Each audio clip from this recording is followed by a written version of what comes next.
Plus security थी बाबा सिद्दीकी के पास, तो वो क्या सारे के सारे वहां पर मुजरे कर रहे थे? कहाँ थे वो सारे के सारे?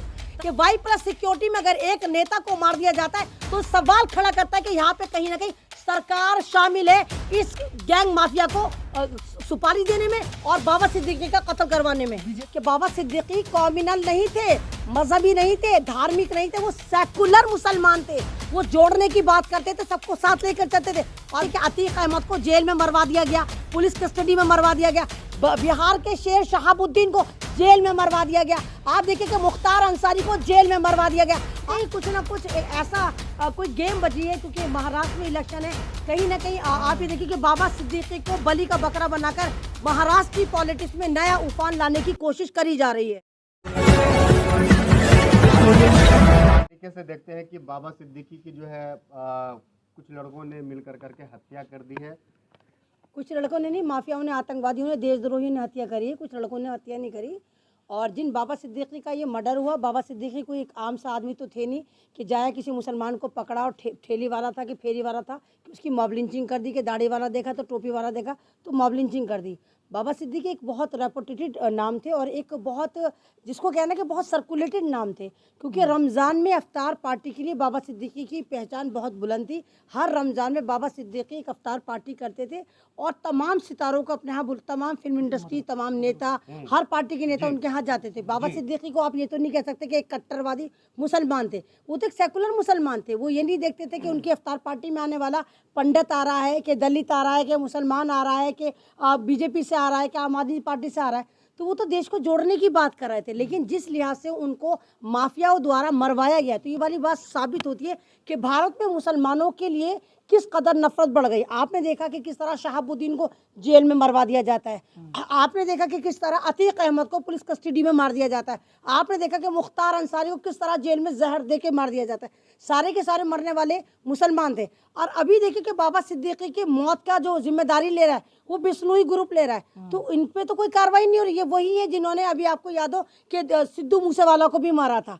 तो ये मतलब ये जेल में रह के भी गैंग माफिया चल रहा है, तो इनके ऊपर हाथ किसका है, कौन इनको लीड कर रहा है, कौन इनको सुपारी देके मरवा रहा है? बाबा सिद्दीकी की मौत से किसको फायदा हो सकता था? सच्चे हिंदू है, मतलब अगर वो सच्चे हिंदू है, तुम्हारे नजदीक वो सच्चा हिंदू है जो मुसलमानों को मारेगा, जो इंसानियत का कत्ल करेगा, तुम्हारे नजदीक वो सच्चा हिंदू है। यानी अगर मुसलमानों को मारते रहो और क्या नाम है, एक समाज के उभरते हुए लोगों को मारते रहो, आप सिद्धू मूसेवाला को मारा था, यानी अगर कोई सरदार को मारेगा तो वो सच्चा हिंदू होगा। कौन था सिद्धू मूसेवाला? एक सिख फैमिली से आता था। तुम्हारे बगौल अगर कोई भी बंदा, कोई भी हिंदू देशद्रोही आतंकवादी जेल में रह के किसी मुसलमान को मर्डर करता है तो वो सच्चा हिंदू है, किसी सरदार को मारता है तो वो सच्चा हिंदू है, किसी दलित को मारता है तो वो सच्चा हिंदू है, किसी ईसाई को मारता है तो सच्चा हिंदू है। क्या डेफिनेशन है तुम्हारे नजर में हिंदुओं की? तो आपको क्यों, क्या लॉरेंस बिश्नोई से डर है? आप इतने खौफ में क्यों नजर आ रहे हैं? आपकी आवाज नहीं निकल रही जिस तरीके से? नहीं, ये तुम्हारा है कि तुम लोग भी कहीं ना कहीं उससे पैसे लेकर आए हो और कहीं ना कहीं अराजकता फैलाने में तुम जैसे पत्रकारों का भी हाथ रहता है कि तुम लोग एक माफिया को हीरो बनाकर पेश कर रहे हो। तुम अच्छी खासी आवाज़ों को कह रहे हो कि डर क्यों रही हो? अगर मैं डरती तो मैं इंटरव्यू ना देती। मैं तो साफ नाम उसका ले रही हूँ। भाई बाबा सिद्दीकी से मेरी खुद कई बार बात हुई। बाबा सिद्दीकी को मुझे नहीं मालूम था कि बाबा सिद्दीकी का इस तरह मर्डर हो जाएगा। अभी मेरे ख्याल से 9 महीने पहले बात हुई थी। मैंने कहा कि बाबा सिद्दीकी इस बार अफ्तार पार्टी में मैं भी आपके यहाँ आऊँगी, तो उन्होंने कहा हाँ मैं बुलाऊंगा। फिर मैंने कहा तो मानते थे आपको?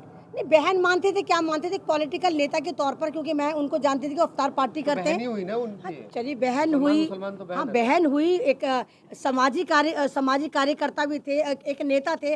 और जिस आदमी ने कांग्रेस के साथ 47 साल लगा दिए, आपको मालूम है कि ये जो बाबा सिद्दीकी थे बिहार के थे, ये घड़ियों को रिपेयर करते थे और अल्लाह ने फिर इनका वक्त बदला और इनका वक्त इतना अच्छा चला कि पूरे हिंदुस्तान में इनकी चर्चा होने लगी। फिर ये कांग्रेस में शामिल हो गए। कांग्रेस में इन्होंने 47 साल लगाए। अभी फरवरी में ही इन्होंने एनसीपी पार्टी ज्वाइन करी थी, लेकिन इनके बेटे जो हैं ज़ीशान सिद्दीकी, वो अभी भी कांग्रेस से विधायक हैं। और बाबा सिद्दीकी कहा करते थे कि मेरा जो कांग्रेस में सफ़र रहा वो बिल्कुल मसाले की मानंद रहा, कि जो मसाले जायके लेकर आते, मैंने कांग्रेस में हमेशा जायके लाने का काम करा। तो अगर बाबा सिद्दीकी को मारा जा रहा, क्योंकि बाबा सिद्दीकी, मैंने फिर कह रही हूँ, कोई कट्टर मुसलमान तो थे नहीं कि उनको मार के आप एक तरह से कहें कि आपने इस्लाम को नुकसान पहुँचा दिया, आपने मुसलमानों की कमर तोड़ दी, आपने मुसलमानों की क़यादत ख़त्म कर दी। कहीं ना कहीं कुछ ना कुछ ऐसा कोई गेम बजी है, क्योंकि महाराष्ट्र में इलेक्शन है। कहीं ना कहीं आप ये देखिए कि बाबा सिद्दीकी को बलि का बकरा बनाकर महाराष्ट्र की पॉलिटिक्स में नया उफान लाने की कोशिश करी जा रही है। लेकिन सवाल ये है कि किस तरीके से देख रहे हैं कि जितने भी चाहे ऑपोजिशन का लीडर हो चाहे वो सत्ता पक्ष का लीडर हो, सभी ने जो है इसकी निंदा की है। अभी जो क्या फडणवीस साहब है वो भी पहुंचे थे, उसके बाद एकनाथ शिंदे हैं वो भी फौरन बयान दिया था। नहीं देखो एक नाथ शिंदे, अरे सवाल सुन लीजिए, एक नाथ शिंदे ना सवाल तुम यही करोगे, क्या करोगे? एक नाथ शिंदे की तो नाकामी है। अरे जब बहुओं से चोर मरवाओगे तो रिजल्ट ऐसे ही आएगा। एक ऑटो ड्राइवर को आपने पूरी सत्ता उठाकर दे दी, उससे ना तो सत्ता चल रही है, ना लोग चल रहे हैं, ना पूरा महाराष्ट्र चल रहा है। आप ये देखिए कि लॉ एंड ऑर्डर पर सवाल है कि अगर एक नाथ शिंदे एक कौड़ी का आदमी नहीं है, जब तो इतने बड़े बड़े लोग वहां पर मारे जा रहे हैं। आप ये देखिए कोई घर में नहीं मारे गए बाबा सिद्दीकी उस वक्त मारे गए, उस वक्त उन पर हमला हुआ जब वो अपने बेटे ज़ीशान सिद्दीकी के ऑफिस के बाहर खड़े थे। और आते हैं माफिया आते हैं उनके। और हाँ, कमाल की बात और सुनो भाई, ये तो तुम्हें पता ही नहीं है, Y+ सिक्योरिटी थी बाबा सिद्दीकी के पास। तो वो क्या सारे के सारे वहां पर मुजरे कर रहे थे? कहाँ थे वो सारे के सारे? ताता थैया कर। हमारे टैक्स के पैसे से Y+ सिक्योरिटी दी जाती है, हमारे टैक्स के पैसे से, हिंदुस्तान की आवाम की जनता के टैक्स के पैसे से Z+ सिक्योरिटी दी जाती है। तो कहाँ थे वो सारे के सारे? कहाँ मुजरे कर रही थी वो सिक्योरिटी? कि Y+ सिक्योरिटी में अगर एक नेता को मार दिया जाता है तो सवाल खड़ा करता है कि यहाँ पे कहीं ना कहीं सरकार शामिल है इस गैंग माफिया को सुपारी देने में और बाबा सिद्दीकी का कत्ल करवाने में। बीजेपी के जितने बड़े लीडर हैं उनके घर को भी जो है सुरक्षा मुहैया करवाया गया है, ये मद्देनजर रखते हुए कि कहीं कोई उफान ना आ जाए पूरे महाराष्ट्र। तो सुरक्षा के नाम पे तो मारे गए ये बाबा सिद्दीकी। Y+ सिक्योरिटी में तो मारे गए। अरे कितनी सिक्योरिटी लगा दो, जिसको जहां मरना होगा, जिसको जहां मरवाना होगा वो मारा जाएगा। क्योंकि ये पूरा भारत जो है इस वक्त गैंग माफियाओं के हाथ में आ गया है। इसको मरवा, उसको मरवा, जेल में अरे जब आप ये देखिए कि अतीक अहमद को जेल में मरवा दिया गया, पुलिस कस्टडी में मरवा दिया गया, बिहार के शेर शहाबुद्दीन को जेल में मरवा दिया गया, आप देखिए कि मुख्तार अंसारी को जेल में मरवा दिया गया। आप देखिए अभी आप बाबा सिद्दीकी के बारे में बातें करिए कि बाबा सिद्दीकी कॉम्युनल नहीं थे, मजहबी नहीं थे, धार्मिक नहीं थे, वो सेकुलर मुसलमान थे। वो जोड़ने की बात करते थे, सबको साथ लेकर चलते थे। और बाबा सिद्दीकी का आखिरी जो एक तरह से कहिए पोस्ट जो है इंस्टाग्राम पर है, वो उन्होंने रतन टाटा के लिए RIP लिखी। उन्हें क्या मालूम था कि कुछ घंटों बाद तमाम हिंदुस्तान के लोग RIP उनके बारे में लिखेंगे। हार्दिक शुभकामनाएं दी हैं उन्होंने। मौत से 5-6 घंटा पहले उन्होंने नहीं, मौत की तो उन्होंने, उनको ये थोड़ी पता मैं मर जाऊंगा।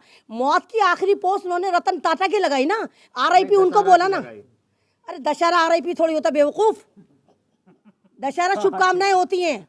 उनको थोड़ी पता था कि मैं RIP लिख रहा हूँ रतन टाटा के बारे में, लोग मेरे बारे में RIP लिखेंगे। RIP की बात हो रही है, रेस्ट इन पीस की बात हो रही है कि ऊपर वाला अल्लाह ताला भगवान आपकी रूह को, आपकी आत्मा को शांति दे। अब उनको क्या पता था कि पूरा भारत RIP बाबा सिद्दीकी के बारे में लिख रहा होगा। लेकिन आप भी सलमान खान के फैन हैं, उन्होंने कहा कि जो सलमान खान का हेल्प करेगा। नहीं, मैं सलमान खान की फैन नहीं हूँ। गलत फहमी का शिकार हो, गलत फहमी के गुब्बारे फोड़ना बंद करो। मैं कोई सलमान खान की फैन नहीं, मैं शाहरुख खान की फैन हूँ। मैं शाहरुख खान की फैन हूँ, मैं शाहरुख खान की फैन नहीं भाई नहीं है, भारतीय है। लेकिन ये जो बिश्नोई ग्रुप है ये सलमान खान को मारने की भी सुपारी ले चुका है। और सुनने में ये आ रहा है कि बाबा सिद्दीकी कहीं ना कहीं सेटलमेंट का काम कर रहे थे। वो बीच में एक तरह की दीवार बने हुए थे, वो दोनों को समझा रहे थे कि भाई सलमान खान का पीछा छोड़ दो, सलमान खान को कत्ल करने का जो ये बिश्नोई ग्रुप ने प्रोग्राम बना रखा है उसको वो पोस्टपोन कर दे, तो ये बीच का काम कर। लेकिन उनको ये थोड़ी पता था कि नेकी उनको भारी पड़ जाएगी और उन्हीं को ये बिश्नोई ग्रुप जो उनको कत्ल करवा देगा। मतलब जेल में बैठे हुए माफिया चला रहा है। मतलब हमारी सरकारें तो सही चल नहीं रही सेंटर में बैठकर, वो गुजरात की जेल में बैठ के पूरा सही तरह से आतंकवाद का एक तरह से पूरा गैंग माफिया चला रहा है और जेल में बैठा जिसको मर्जी उड़वा देता है, जिसको मर्जी मरवा देता है। तो यानी कि अब जो हमारी सरकारें वो जेलों से चल रही हैं, गुजरात की जेलों से चल रही हैं। मतलब सरकार सेंटर में बैठी हुई हमारे इंसाफ देने में नाकाम है। लेकिन बिश्नोई ग्रुप जिसको मर्जी मरवा देता है, जिसको मर्जी उड़वा देता है। भेजेंगे बिश्नोई ग्रुप पे तो लानत तो है उसके ऊपर। आप अगर किसी एक बंदे को मारते तो लानत है। चंद टुकड़ों के लिए, चंद पैसों के लिए आप किसी को भी कत्ल करवा दे। 2.5 लाख की सुपारी है ये जो जिसमें बाबा सिद्दीकी को मारा गया। मात्र 2.5 लाख में? अरे 2.5 लाख मुझसे ले जाता, बाबा सिद्दीकी की जान बख्श देता।